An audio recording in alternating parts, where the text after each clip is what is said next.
হরি নাম নিলে নাহি ভয়, জম আসে ফিরে যায়, ডঙ্কা শব্দে শঙ্কা কর দূর।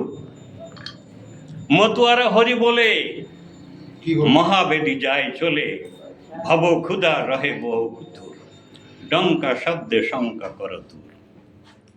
হরি মানব কুলে আসিয়ে যশবন্ত সুত হয়ে জন্ম নিলা সফলা নগরী। প্রচারিলা গুড়াগম্য সূক্ষ্ম সনাতন ধর্ম, জানাইলে জগৎ ভরি।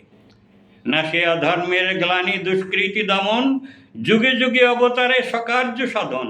অবতার রূপে যারা এলো দুনিয়ায়, সকার্য সাধন হেতু লীলা করে যায়। রাম এলো, কৃষ্ণ এলো, গৌরাঙ্গ সুন্দর, যুগে যুগে এলো আরো কত অবতার। কেহ হলো বিষ্ণু শক্তি, কেহ নারায়ণ, গোলক বিহারী, কেহ মনির নন্দন। অনন্ত ক্ষীরোদশায়ী কভু কোনো দিনে, আসে নাই ধরা পড়ে জীবের কল্যাণে। অংশকল অবতারে এলো হবে যারা, জীবের মুক্তির কথা বলে নাই তারা। রাম কৃষ্ণ গৌরাঙ্গ কেহ মুক্তিদাতা নয়, ক্ষীরোদীশ্বর যিনি মুক্তিদাতা হয়। জয় হরি বল।